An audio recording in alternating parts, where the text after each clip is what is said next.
Bismillahirrahmanirrahim. Bismillahirrahmanirrahim. Assalamualaikum warahmatullahi wabarakatuh.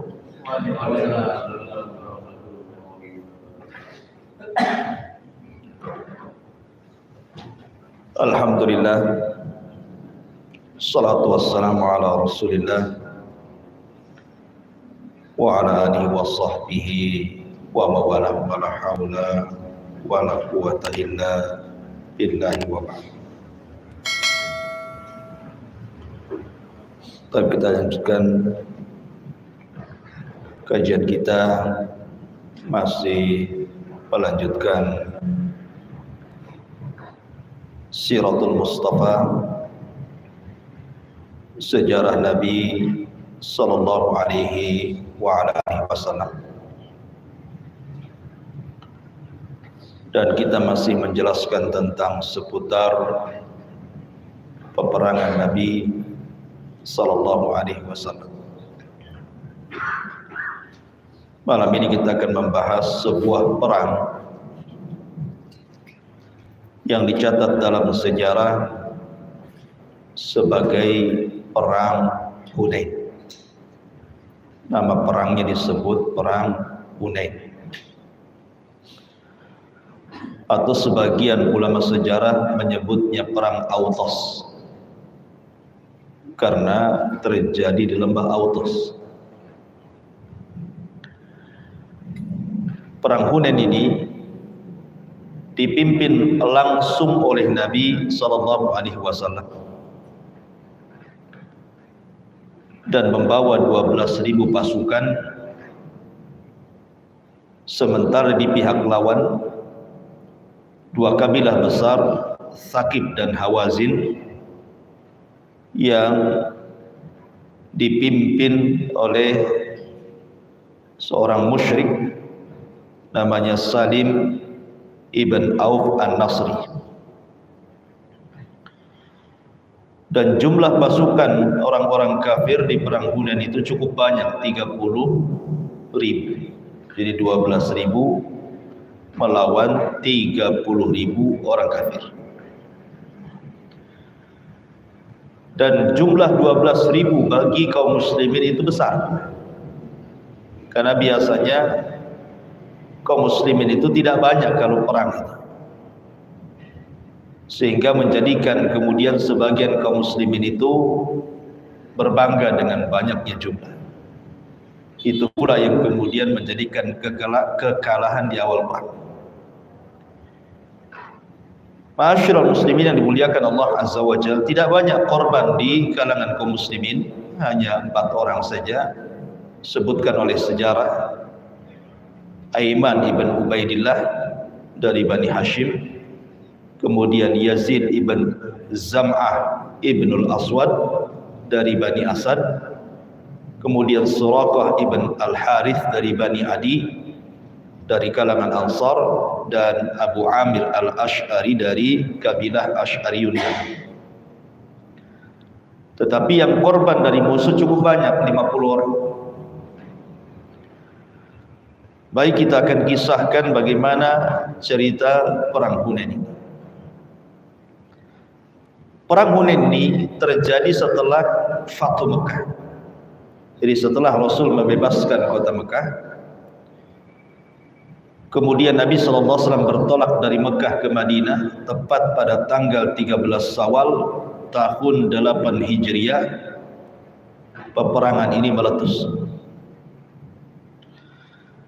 Ma'asyiral muslimin yang dimuliakan Allah Azza wa Jalla, karena ketika kemudian terjadi Fathu Mekah itu kan banyak kabilah-kabilah Mekah dan sekitarnya, mereka kemudian masuk Islam, sehingga menjadikan kabilah-kabilah besar itu marah, seperti kabilah Hawazin dan juga kabilah Thaqif. Mereka kemudian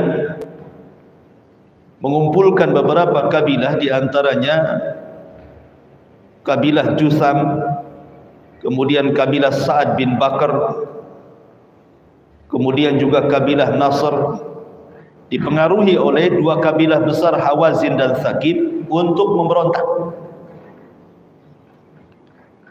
Karena dendam kepada Nabi SAW setelah Mekah dikuasai. Apalagi kemudian Rasul menyuruh banyak para sahabat untuk menghancurkan berhala, sehingga kabilah-kabilah kuat berontak dan ingin melawan. Ma'asyiral muslimin yang dimuliakan Allah Azza wa Jalla, dari silah kemudian kabilah-kabilah ini mendatangi Salim ibn Auf ibn Nasr ini untuk memimpin perang melawan Nabi SAW. Dan akhirnya kemudian disetujui, siap melawan Rasul karena juga melihat jumlah mereka cukup besar, 30.000, sementara jumlah Rasul cuma 12.000 saja. Ma'asyiral muslimin yang dimuliakan Allah Azza wa Jalla, lah ketika itu kemudian Salim ibn Auf ini mulai merencanakan penyerbuan mendadak. Jadi ingin menyerang duluan. Maka akhirnya kemudian Salim ibn Auf ini menyaratkan bahwa setiap yang ikut perang harus membawa istrinya, membawa anaknya, membawa hartanya, membawa ternaknya, dan membawa seluruh yang ia miliki ke peperangan. Apa tujuannya coba? Tujuannya supaya para laki-laki saat bertempur mereka tidak ada lari, karena disaksikan anak dan istrinya. Jadi sengaja ini taktiknya siapa? Salim ibn Auf ini membawa seluruh keluarganya, harus dibawa, istri, anak, ternaknya, hartanya, ikut dalam peperangan, menyaksikan. Sehingga ketika kemudian pasukan sampai ke Autos,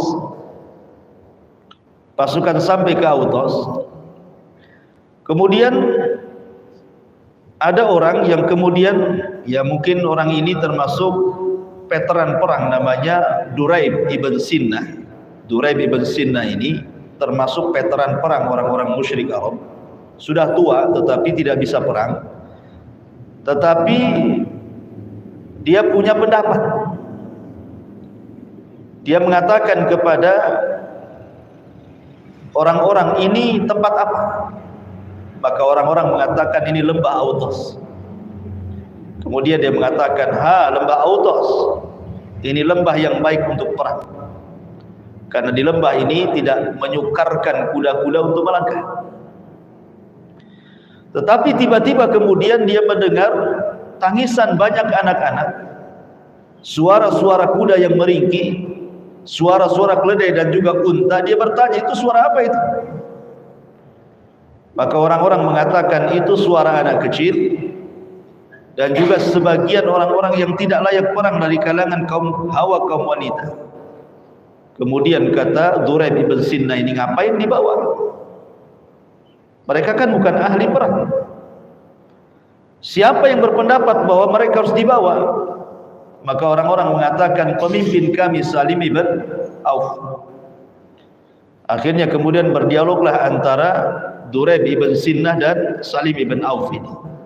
Kenapa engkau melakukan seperti ini? Alasannya karena kalau tidak dibawa keluarga mereka nanti pasukan lari. Supaya pasukan tambah berani karena disaksikan anak istri mereka. Kemudian Duraib pun mengatakan sebaiknya dipulangkan mereka. Tapi kata Salim ibn Auf, tidak. Saya tidak akan memulangkan mereka sampai betul-betul kita mengalahkan tentara Muhammad itu. Kemudian akhirnya lama-lama berdiskusi, Duraib pun akhirnya mengatakan, demi Allah seandainya aku masih muda, tentu aku pun akan ikut bersama kalian, karena kan sudah tua dia. Jadi ketika mereka kemudian berada di lembah Autos, ini dari pihak lawan. Nah, dari pihak Rasul sallallahu alaihi wasallam Maka Nabi SAW sebelum peperangan, Nabi SAW mengutus utusan mata-mata, karena mendengar ada pergerakan dari Hawazin dan Thaqif. Khawatir kalau seandainya mereka tiba-tiba menyerbu kaum muslimin yang ada di Mekah. Akhirnya kemudian Nabi SAW mengutus seorang yang memata-matai musuh-musuh, mereka berada di mana, berapa pasukannya, berapa kekuatannya, dan apa yang mereka akan lakukan. Pokoknya disuruh mata-mata ini memata-matai mereka. Kemudian mata-mata ini pun kemudian menghabarkan kepada Nabi SAW begini dan begitu. Maka Rasul sudah tahu pasukannya, sampai ketika mata-mata ini mengatakan bahwa mereka datang dengan istri-istri mereka, anak-anak mereka, harta-harta mereka, maka Rasul mengatakan dengan senyum, tilka ghanimatul muslimina ghadan insyaallah. Berarti harta yang mereka bawa adalah harta rampasan perang kita besok insyaallah. Sambil senyum Nabi SAW. Akhirnya kemudian Malik ibn Auf atau Salim ibn Auf atau Malik ibn Auf ini pemimpin perang orang-orang kafir ini. Mereka tidak tahu kalau sedang dimata-matai. Tetapi karena kecerdasan Malik ibn Auf ini, pemimpin Khawazin dan juga Thaqif, mereka datang duluan ke Hunain. Jadi sebelum Rasul datang, mereka sudah datang. Sehingga mereka mengatur perang di situ, karena itu akan jadi lokasi perang. Jadi sudah diatur tuh, sebagian tentara sembunyi di semak-semak belukar di pohon-pohon gitu. Sebagian tentara ke sana, sebagian tentara ke sini, diatur dengan sedemikian rapi. Lah dari pasukan Nabi SAW tidak tahu. Nabi SAW tidak tahu, itulah karena ketidaktahuannya di awal peperangan kalah masalahnya. Tapi sebelum yang ingin saya lanjutkan perang Hunain ini, ada beberapa perkara yang harus kita ketahui sebelum peperangan.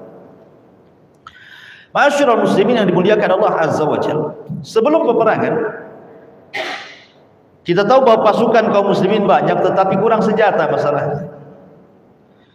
Maka Nabi SAW mendatangi Safwan ibn Umayyah, masih musyrik belum masuk Islam. Safwan ibn Umayyah ini dulu musuh Nabi, tapi setelah Fathu Mekah mulai melunak.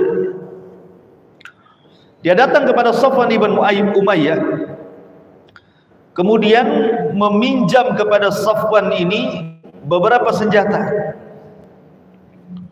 dan juga beberapa pedang, panah, pokoknya untuk senjata perang lah.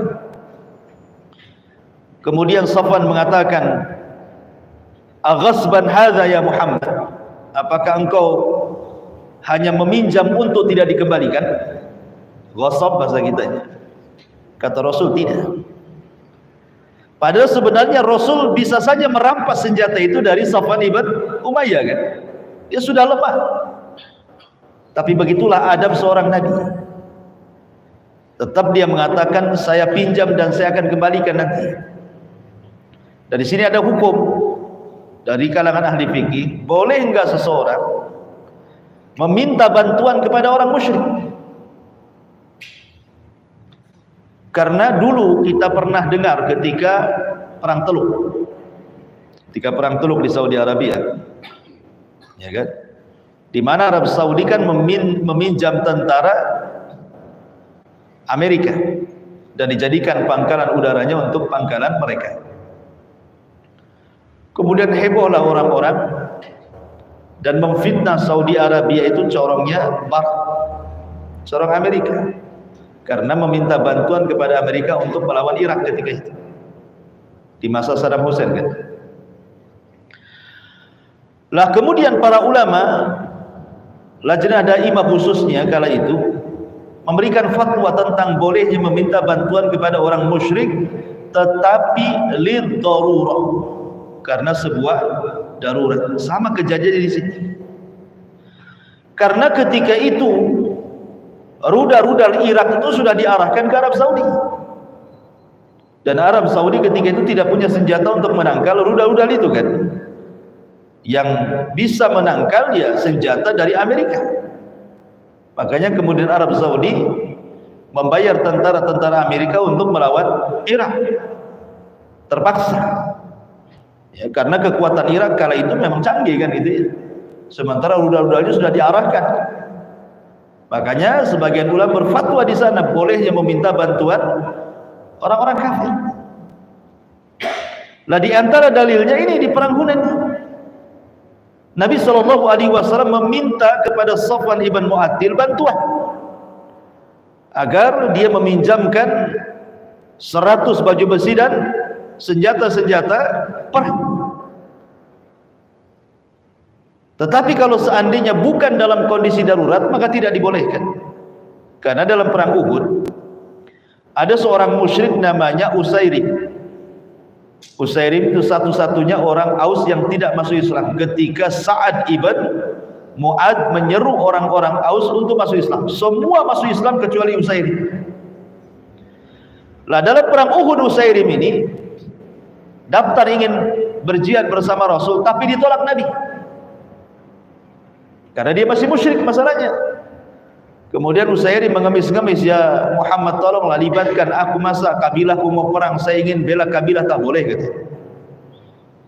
Maka Rasul mengatakan ini bukan persoalan kabilah. Kalau engkau ingin perang bersyahadat.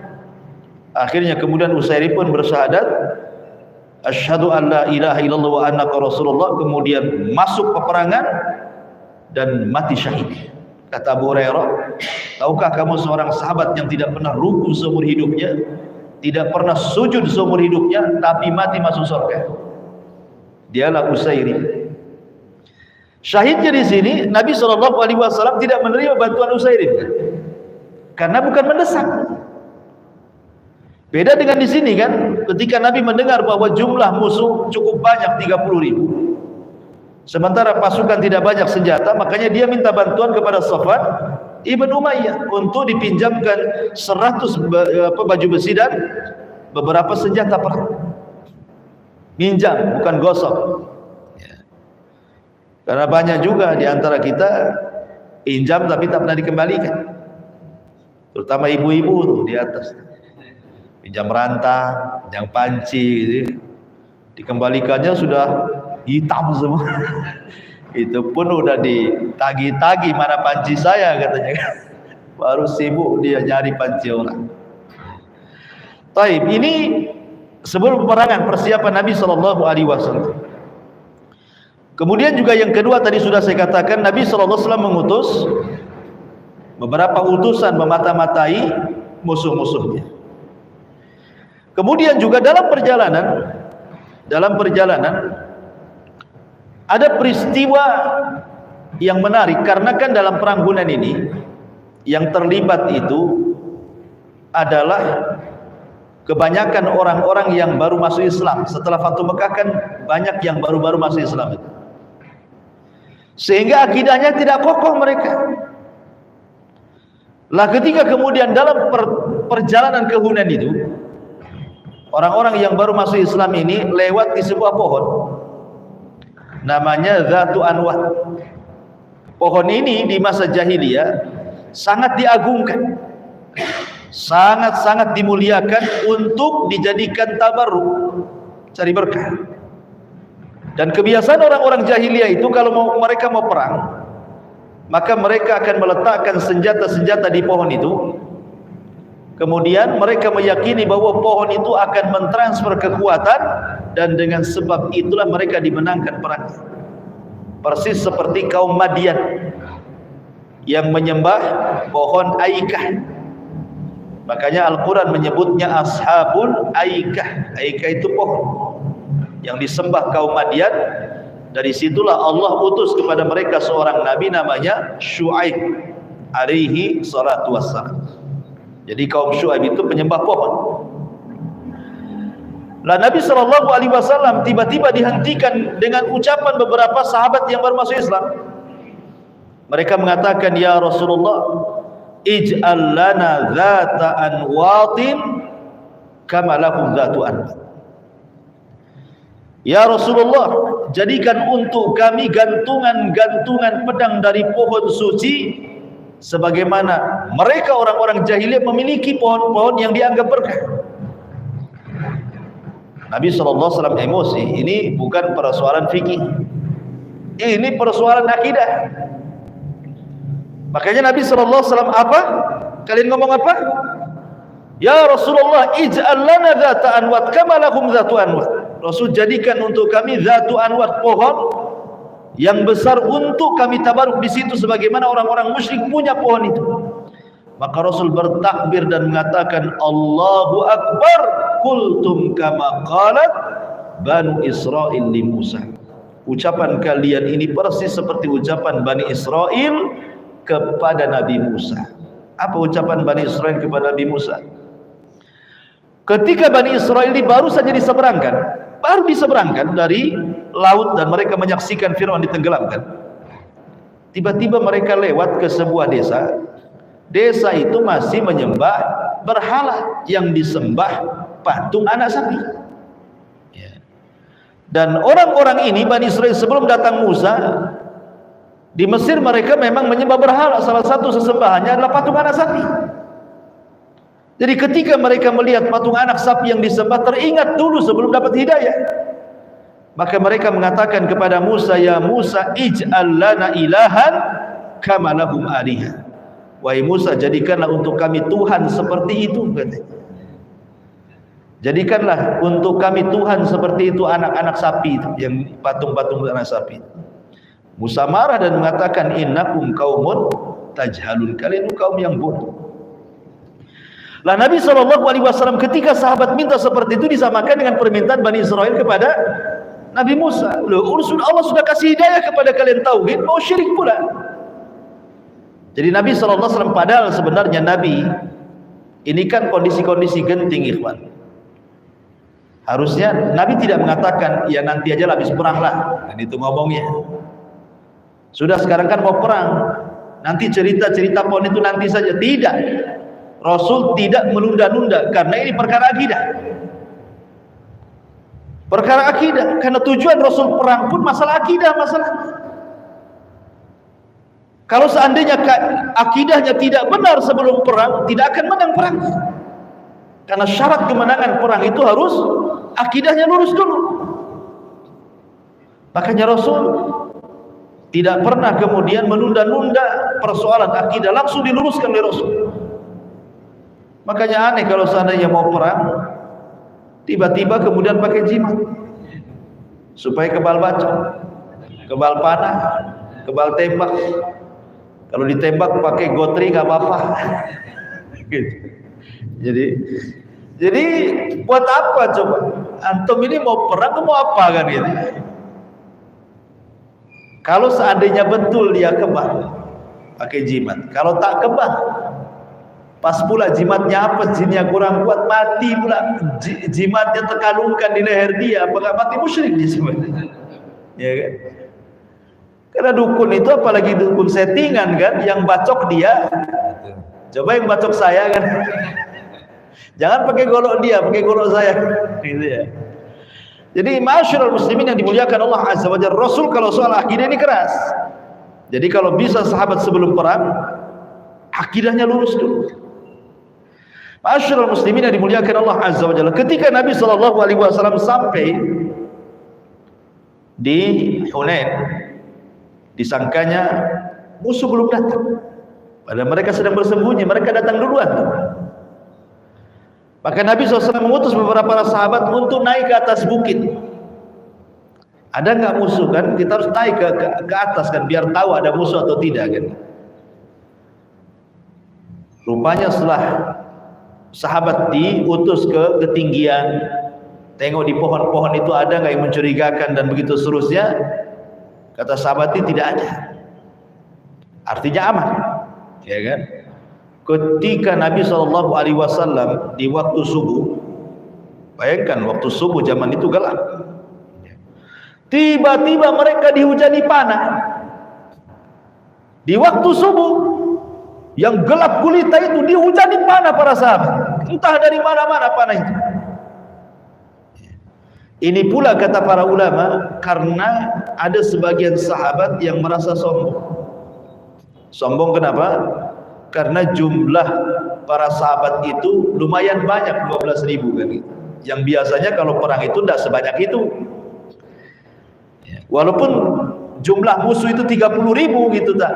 Tapi biasanya kan nggak sampai 12.000. Ini 12.000 itu kan sudah cukup banyak begitu bagi para sahabat. Dari sinilah kemudian Allah Subhanahu wa taala gambarkan di dalam Al-Qur'anul Karim tentang peperangan mereka. Apa kata Allah Subhanahu wa taala? Allah Subhanahu wa taala sebutkan di dalam surah Al-Anfal.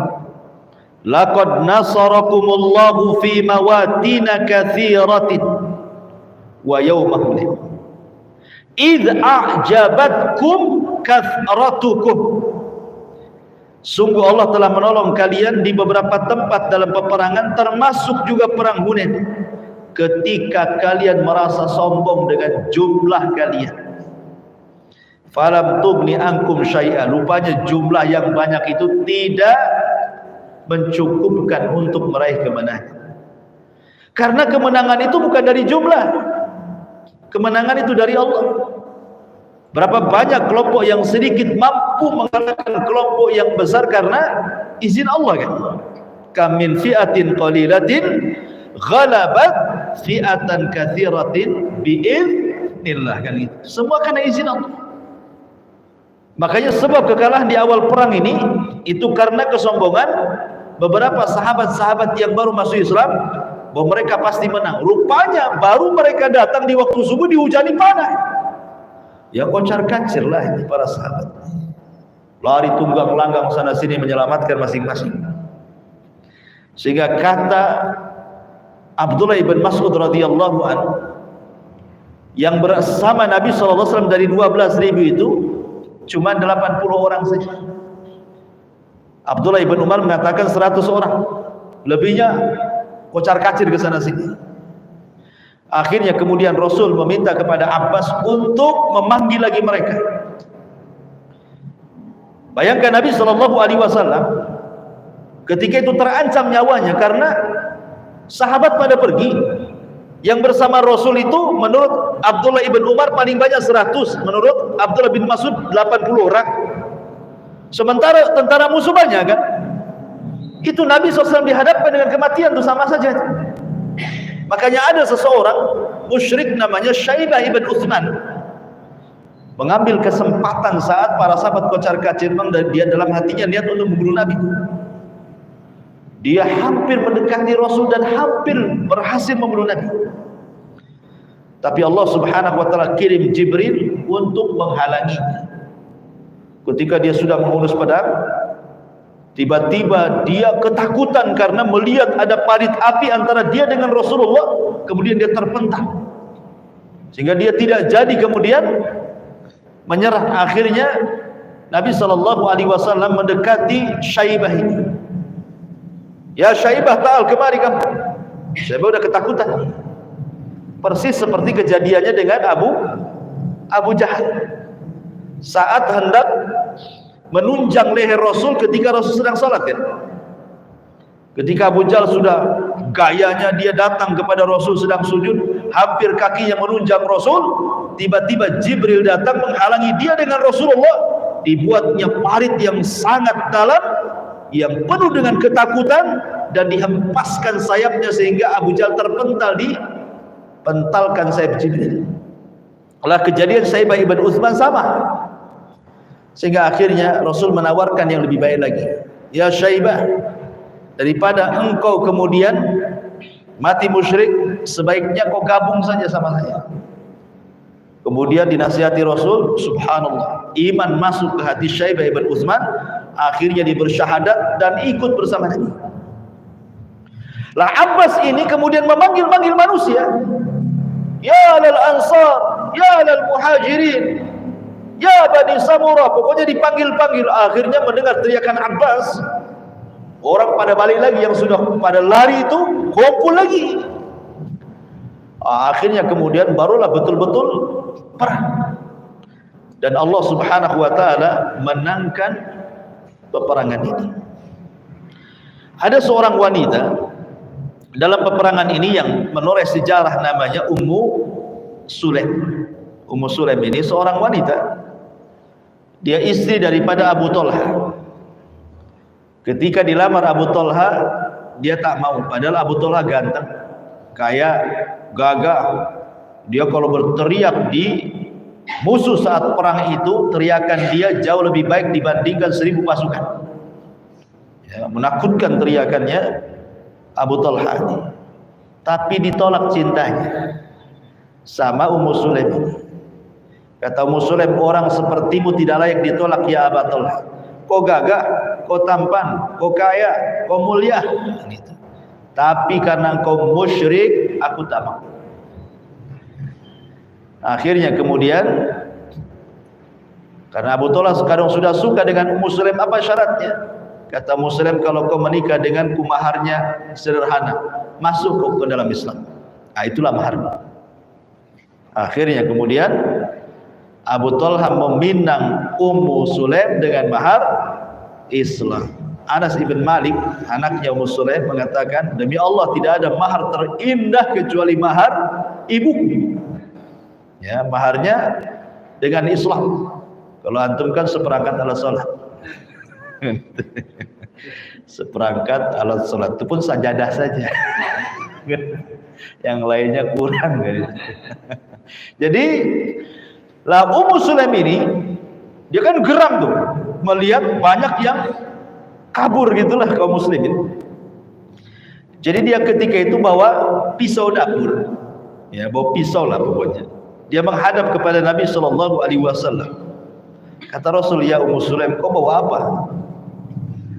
Kata Ummu Sulaim, bawa pisau untuk menusuk orang-orang musyrik dan untuk menusuk orang-orang yang kabur itu, katanya. Dia marah dengan orang-orang yang kabur itu. Ya. Kenapa mereka tidak bertahan? Malah kemudian lari. Ya. Kata Nabi SAW mengatakan, ya Ummu Sulaim, innallaha qad kafa wa ahsan.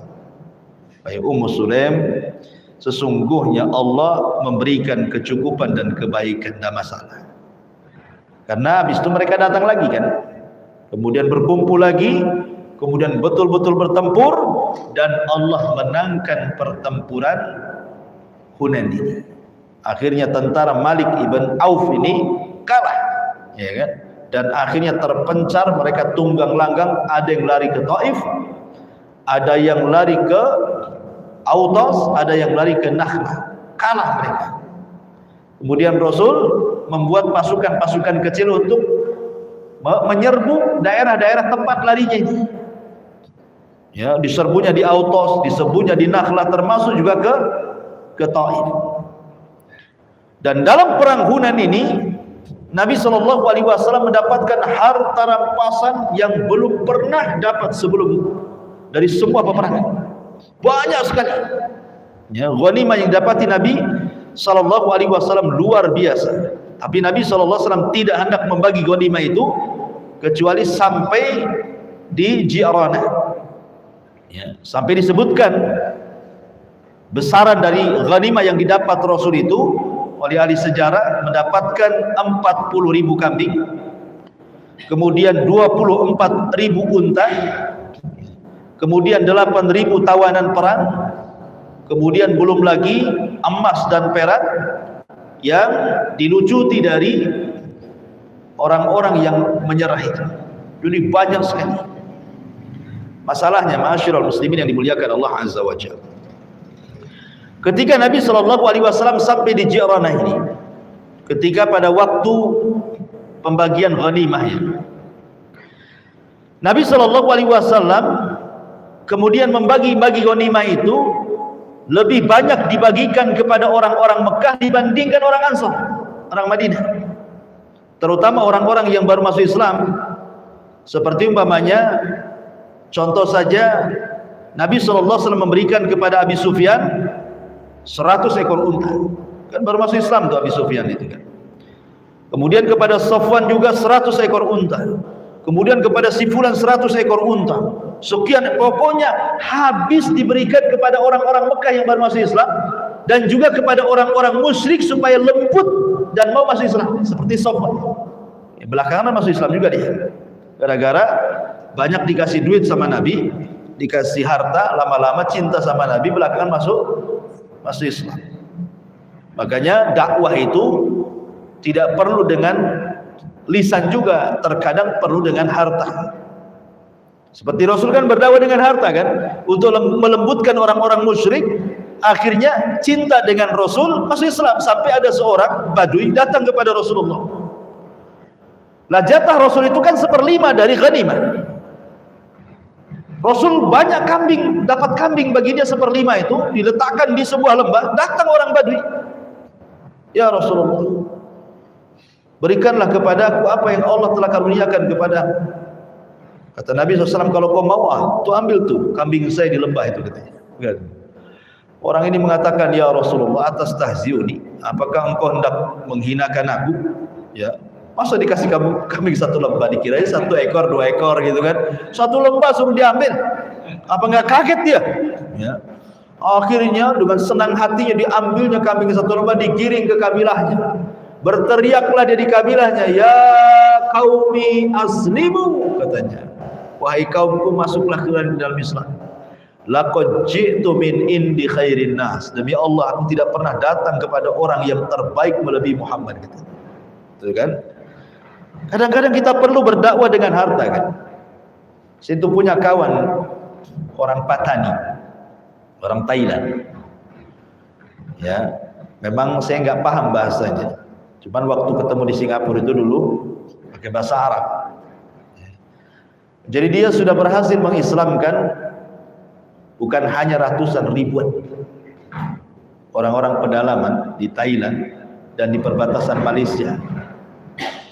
Padahal saya tanya kelulusannya, ya bukan orang yang luar biasa, LCMA, doktor, enggak juga.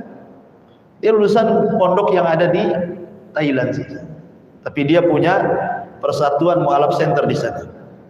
Jadi ketika dia berkunjung ke Singapura, kebetulan saya waktu itu di Singapura. Jadi saya tanya, kok kamu bisa ya mengislamkan sebanyak itu? Kasih tahulah triknya, gimana caranya? Bagaimana kamu bisa mengislamkan orang sebanyak itu di pedalaman itu? Dia mengatakan, saya memasukkan mereka Islam itu dengan bitaqah, dengan kartu nama. Masa sih dengan kartu nama saja orang bisa masuk Islam, katanya gitu ya. Jadi kan heran, masa dengan kartu nama orang bisa masuk Islam? Umpamanya ada orang non muslim kasih kartu nama gitu, tiba-tiba dia syahadat gitu. Mana logikanya kan itu?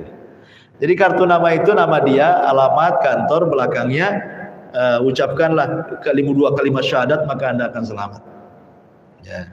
Dia mengatakan dia bukan sebatas kartu nama Pak Ustadz, katanya. Karena kartu nama itu saya selipkan di beras, telur sama supermie. Iyalah. Jadi kartu namanya diselipkan di beras 1 karung, ya, kemudian telur 2 kilo, kemudian Indomie sekian bungkus. Nah, kasih kartu nama katanya. Ya. Jadi bukan kartu namanya, berasnya itu yang orang tertarik itu.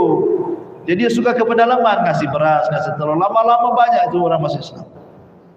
Luar biasa gitu. Terkadang kita berdakwah itu juga perlu dengan harta. Seperti Nabi SAW membagi-bagikan harta. Cuman masalahnya ada seseorang yang namanya Dzul Khuwaisirah At-Tamimi. Dzul Khuwaisirah At-Tamimi, orang cikal bakal Khawarij, datang kepada Rasul. Kemudian mencaci maki Nabi dan mengatakan, ya Muhammad i'dil. Subhanallah, ya Muhammad, adil kau dalam pembagian. Masa membagi-bagi harta kayak gitu? Maka Nabi SAW emosilah dan mengatakan, illam a'dil faman ya'dil. Kalau aku tidak adil, siapa lagi yang lebih adil daripada aku?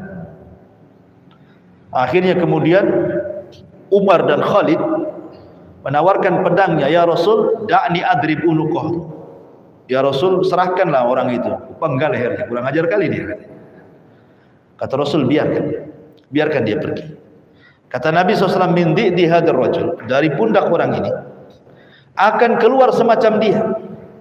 Qaumun yaqra'una al-Qur'an, Orang yang membaca Al-Quran tapi tidak sampai tenggorokannya, keluar dari Islam melesat seperti anak busur, seperti anak panah dari busurnya.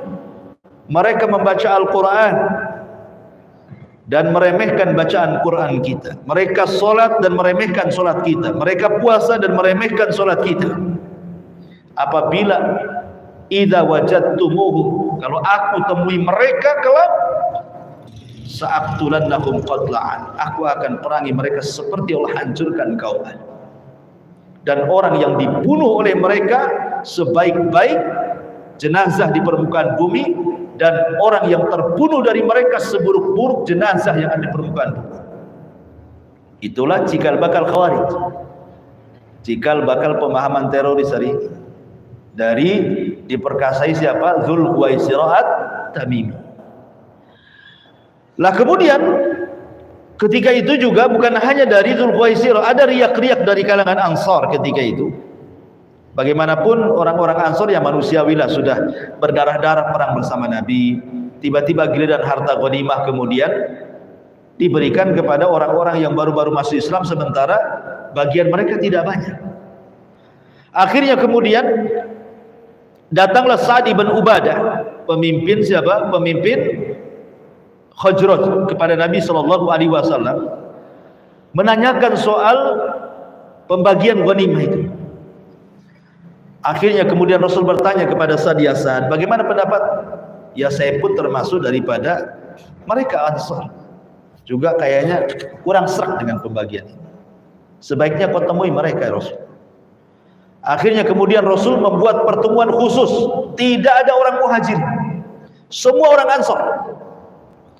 Kemudian Nabi SAW mengatakan di hadapan orang-orang Ansar ini, ya ma'syaral Ansar, maqalatun balaghatni ankum, sebuah isu, riak-riak telah sampai kepada, wajidatun wajadtumuha alayya fi anfusikum, nampaknya di diri kalian ada hal yang kalian tidak suka dengan aku.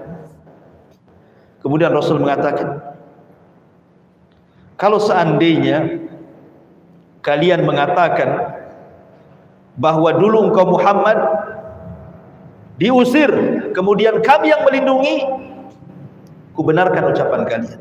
Dan memang itu kenyataannya seperti itu.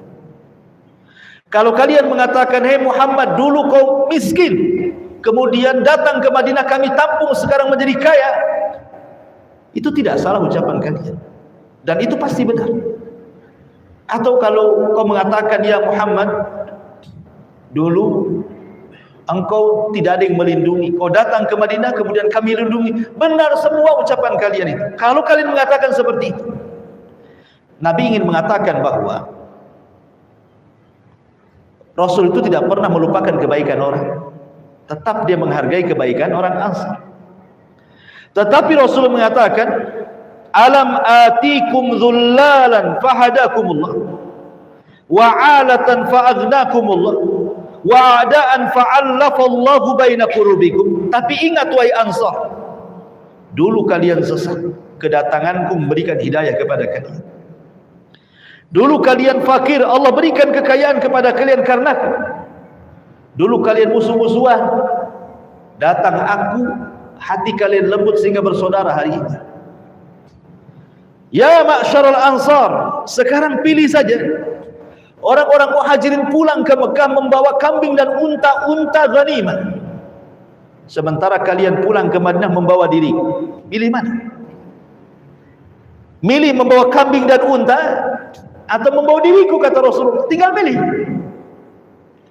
Akhirnya orang-orang Ansar baru sadar, dan mereka mengatakan, radina ya Rasulullah, kami ridha wahai Rasul.